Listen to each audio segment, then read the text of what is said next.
ആലപ്പുഴയിൽ 2 കോടി രൂപയുടെ ഹൈബ്രിഡ് കഞ്ചാവുമായി പിടിയിലായ തസ്ലീന സുൽത്താനയ്ക്ക് സിനിമാ മേഖലയിൽ ഉന്നതരുമായി ബന്ധം. ഷൈൻ ടോം ചാക്കോയ്ക്കും ശ്രീനാഥ് ഭാസിക്കും കഞ്ചാവ് കൈമാറിയെന്ന തസ്ലീന സുൽത്താന എക്സൈസിന് മൊഴി നൽകി. സിനിമാ മേഖലയിൽ ഉള്ളവരുമായി പ്രതിക്കുള്ള ബന്ധത്തിന്റെ ഡിജിറ്റൽ തെളിവുകൾ എക്സൈസിന് ലഭിച്ചു. ഇല്ലാത്ത കാര്യങ്ങളോട് കൂടുതൽ പ്രതികരിക്കാനില്ല എന്നായിരുന്നു ശ്രീനാഥ് ഭാസി 24-നോട് പറഞ്ഞത്. അതൊക്കെ വെറുതെ ആൾക്കാർ അറിയാൻ പാടില്ല. ഇങ്ങനെ തന്നെ തിരിച്ചു വിളിക്കില്ലേ? I don't know this shit. വെറുതെ എന്തെങ്കിലുമൊക്കെ പറഞ്ഞു. മനീഷ് മഹിപാൽ ആലപ്പുഴയിൽ നിന്ന് വിവരങ്ങൾ നൽകും. മനീഷ്, എന്തൊക്കെയാണ് ഈ ലഹരി സംഘത്തിലെ പ്രധാനപ്പെട്ട കണ്ണിയാണല്ലോ പിടിയിലായത്, അവരുടെ മൊഴിയിലെ പ്രധാനപ്പെട്ട സംഗതികൾ എന്തൊക്കെയാണ്? ഒപ്പം എക്സൈസ് അതിൽ നൽകുന്ന സ്ഥിരീകരണം എങ്ങനെയാണ്?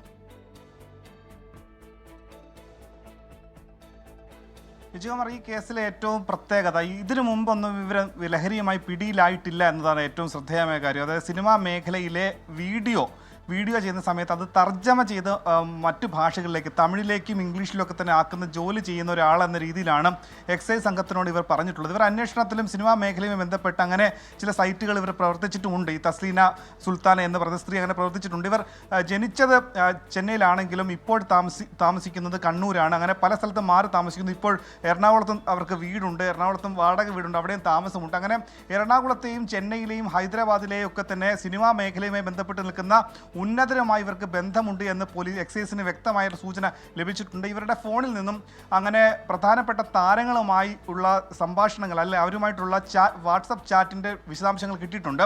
പ്രത്യേകിച്ചും ശ്രീനാഥ് ഭാസിയും ഒപ്പം തന്നെ ഷൈൻ ടോം ചാക്കോയ്ക്കും ഈ ഹൈബ്രിഡ് കഞ്ചാവ് കൈമാറി എന്നാണ് യുവതിയുടെ മൊഴി. ഇത് സാധൂകരിക്കുന്നത് തെളിയിക്കുന്ന ഡിജിറ്റൽ തെളിവുകളും നിലവിൽ എക്സൈസ് സംഘത്തിൽ ലഭിച്ചിട്ടുണ്ട്. പക്ഷേ റിക്കവറി ഇവരുടെ ഭാഗത്തു നിന്ന് കഞ്ചാവ് പിടികൂടാത്തത് കൊണ്ട്, ഈ ഷൈൻ ടോം ചാക്കോയുടെ ഭാഗത്തു നിന്നോ അല്ലെങ്കിൽ ശ്രീനാഥ് ഭാസിയുടെ കൈവശം നിന്നോ ഇങ്ങനെ ഈ കഞ്ചാവ് ലഭിക്കാത്തത് കൊണ്ട് തന്നെ അവർക്കെതിരെ നേരിട്ട് സാങ്കേതികമായി എക്സൈസിന് കേസെടുക്കാനോ മറ്റ് നിയമ നടപടിക്കോ സാധ്യമല്ല.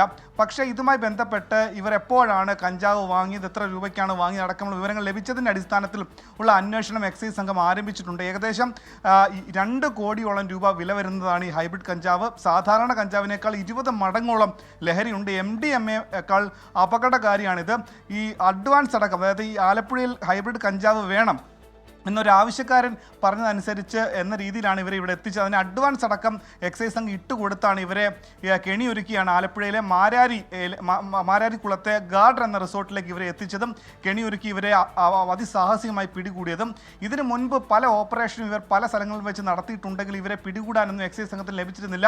നേരത്തെ 6 മാസത്തിന് മുൻപും ആലപ്പുഴ എക്സൈസിന് തന്നെ ഇവരെ പറ്റിയുള്ള ചില സൂചനകൾ ലഭിച്ചിരുന്നു. അന്ന് എറണാകുളത്ത് നിന്നും ആലപ്പുഴ അരൂരിലെ ഒരു റിസോർട്ടിലെത്തി ഇവർ ഈ രീതിയിൽ ഹൈബ്രിഡ് കഞ്ചാവ് വിതരണം ചെയ്ത് പോയിരുന്നു. അന്ന് ഇവർക്ക് വേണ്ടി വല ഒരുക്കിയെങ്കിൽ ഇവരെ പിടികൂടാൻ സാധിച്ചില്ല. പക്ഷേ ഇത് വ്യക്തമായ പ്ലാനിങ്ങിൻ്റെ അടിസ്ഥാനത്തിലാണ് ആലപ്പുഴ എക്സൈസിൻ്റെ പ്രത്യേക സ്ക്വാഡ്, മഹേഷിൻ്റെ CI മഹേഷിൻ്റെ നേതൃത്വത്തിലുള്ള പ്രത്യേക സ്ക്വാഡാണ് ഇവരെ പിടികൂടിയിട്ടുള്ളത്. എന്താണെങ്കിലും ഈ താരങ്ങൾക്കെതിരായിട്ടുള്ള ഈ മൊഴി ഗൗരവത്തിലാണ് എക്സൈസ് സംഘം കാണുന്നത്.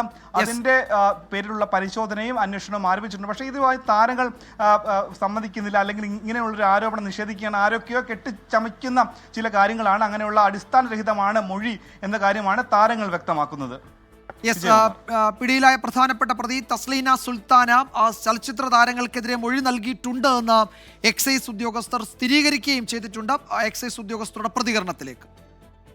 3 കിലോഗ്രാം ഹൈബ്രിഡ് ഗഞ്ചാവാണ്. തായ്ലൻഡ്, മലേഷ്യ എന്നീ രാജ്യങ്ങളാണ് ഇത് കൂടുതലും കൃഷി ചെയ്യുന്നത്, അല്ലെങ്കിൽ മെഡിസിനൽ പർപ്പസിന് വേണ്ടിയാണ് ഉപയോഗിക്കുന്നത്. സിനിമാ മേഖലയിൽ ആൾക്കാരും ഉണ്ട് ഇതിൽ ഇൻവോൾവ്.